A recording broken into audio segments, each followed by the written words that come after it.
आप सुन रहे हैं महाभारत अध्याय 12 पांडवों का विश्व विजय।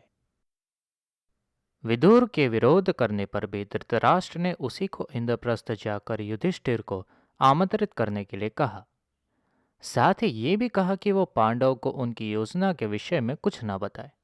विदुर उनका संदेश लेकर पांडवों को आमंत्रित कराए। पांडवों के हस्तिनापुर में पहुंचने पर विदुर ने उनको एकांत में संपूर्ण योजना से अवगत कर दिया।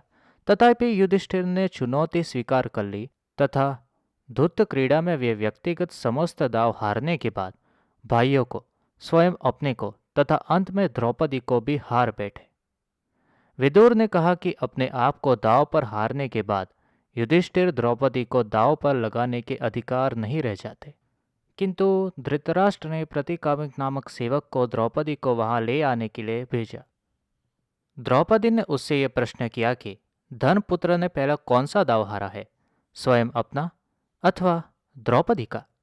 दुर्योधन ने क्रुद्ध होकर दुशासन से कहा कि वो द्रौपदी को सभा भवन में लेकर आए।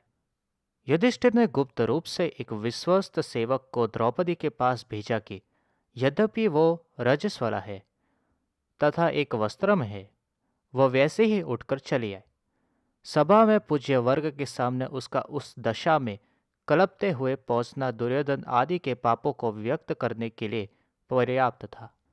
द्रौपदी सभा में पहुंची तो दुशासन ने उसे स्त्री वर्ग की ओर नहीं जाने दिया तथा उसके बाल खींचकर कहा, हमने तुझे जुए में जीता है, अतः तुझे अपनी दासियों में रखेंगे। द्रौपदी ने समस्त करुवंशियों के शौर्य, धर्म तथा नीति को ललकारा और श्री कृष्ण को मन ही मन स्मरण कर अपने लज्जा की रक्षा के लिए प्रार्थना की। सब मौन रहे, किंतु दुर्योधन के छोटे भाई विकर्ण ने द्रौपदी का पक्ष लेते हुए कहा कि हारा हुआ युधिष्ठिर उसे दांव पर नहीं रख सकता। किंतु किसी ने उसकी बात नहीं सुनी।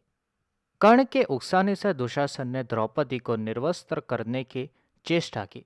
उधर विलाप करते हुए द्रौपदी ने पांडवों की ओर देखा। तब भीम ने युधिष्ठिर से कहा कि वो उसके हाथ जला देना चाहते हैं जिनसे उसने जुआ खेला था। अर्जुन ने उसे शांत किया।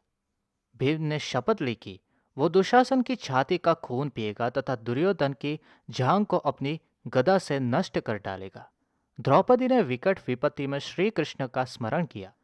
श्री कृष्ण की कृपा से अनेक वस्त्र वहां प्रकट हुए जिनसे द्रौपदी आच्छादित रही, फलत उसके वस्त्र खींचकर उतारते हुए भी दुशासन उसे नग्न नहीं कर पाया। सभा में बार बार कार्य के अनुचित्य अथवा औचित्य पर विवाद छिड़ जाता था। दुर्योधन ने पांडवों को मौन देख द्रौपदी की दाव में हारे जाने की बात ठीक है या गलत, इसका निर्णय भीम, अर्जुन, नकुल तथा सहदेव पर छोड़ दिया।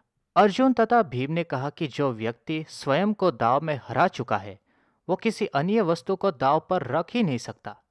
धृतराष्ट्र ने सभा की नब्ज पहचान कर दुर्योधन को फटकारा तथा द्रौपदी से 3 वर मांगने के लिए कहा।